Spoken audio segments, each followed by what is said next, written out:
সুপ্রিয় দর্শক, স্বাগতম জানাচ্ছি সর্বশেষ আপডেট বাংলা সংবাদে। শুরুতেই সংবাদ শিরোনাম। শুরুতেই জানিয়ে দেব, ভোট তো হল, মোহাম্মদ ইউনূস কি আদৌ যমুনা ছাড়বেন? বিস্তারিত থাকছে প্রতিবেদনে। এদিকে বিএনপি না জামায়াত, দোলাচলে সমীকরণ। বিস্তারিত থাকছে প্রতিবেদনে। আরও জানিয়ে দেব, ভোটে না থেকেও বাংলাদেশে আওয়ামী লীগ। বিস্তারিত থাকছে প্রতিবেদনে। এদিকে আনন্দ মিছিল করবে না বিএনপি, বাদ জুমা মসজিদে মসজিদে দোয়া।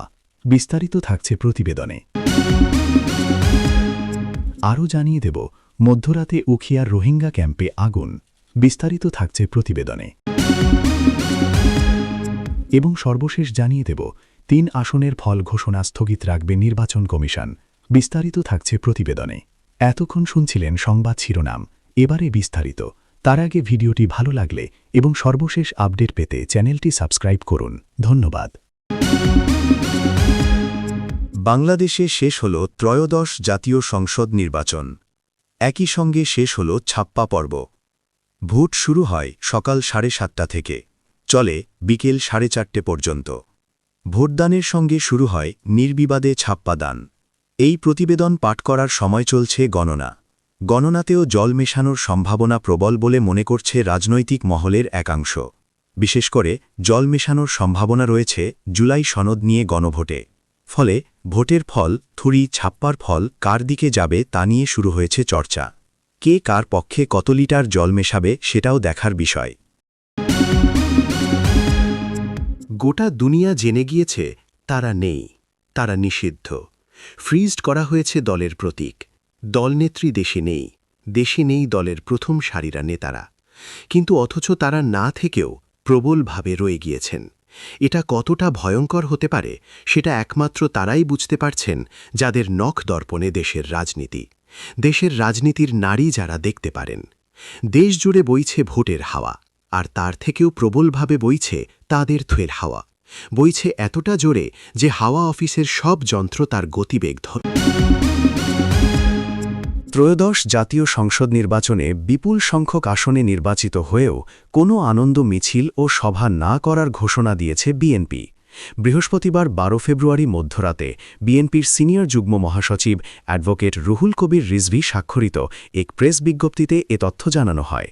এতে বলা হয়, বিপুল সংখ্যক ভোটে বিজয়ী করায় ঢাকা মহানগর সহ দেশব্যাপী বিএনপির পক্ষ থেকে দেশবাসীকে আন্তরিক শুভেচ্ছা ও মুবারকবাদ জানানো হয়েছে।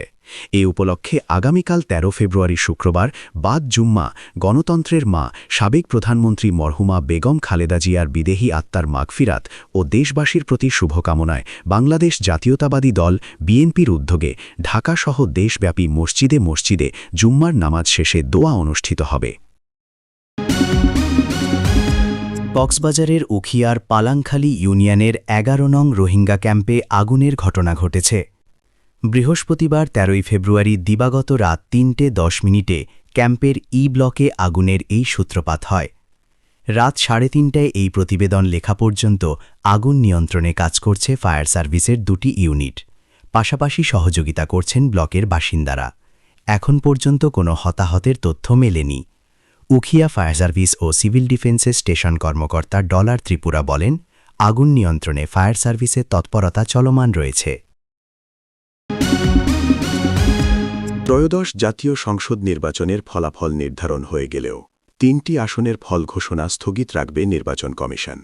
আসনগুলো হল শেরপুর 2, চট্টগ্রাম 2 এবং চট্টগ্রাম 4। মূলত এসব আসনে জয়ী প্রার্থীদের বিরুদ্ধে আদালতে মামলা থাকায় এমন সিদ্ধান্ত নেওয়া হয়েছে। মামলাগুলো নিষ্পত্তি না হওয়া পর্যন্ত এগুলোর ফলাফল ঘোষণা স্থগিত থাকবে। গতকাল বৃহস্পতিবার 12 ফেব্রুয়ারি ইসির এই সংক্রান্ত 3টি আলাদা চিঠি জারি করা হয়েছে। চট্টগ্রাম 4, আসলাম চৌধুরী। ইসির জারি করা চিঠিতে বলা হয়েছে, আপিল বিভাগে দায়েরকৃত CPLA নং 441/2026, মাননীয় হাইকোর্ট বিভাগের রিট পিটিশন নং 1174/2026 হতে উদ্ভৃত। এর 3 ফেব্রুয়ারি 2026 তারিখের আদেশের আলোকে নির্বাচনী এলাকা 281, চট্টগ্রাম 4 আসনের প্রার্থী মোহাম্মদ আসলাম চৌধুরী নির্বাচনে প্রতিদ্বন্দ্বী প্রার্থী হিসেবে যথারীতি অংশগ্রহণ করতে পারবেন। তবে ওই মামলাটি চূড়ান্ত নিষ্পত্তি না হওয়া পর্যন্ত তার ফলাফল প্রকাশ স্থগিত রাখার আইনগত বাধ্যবাধকতা থাকায় কমিশন ফলাফল স্থগিতের সিদ্ধান্ত প্রদান করেছে।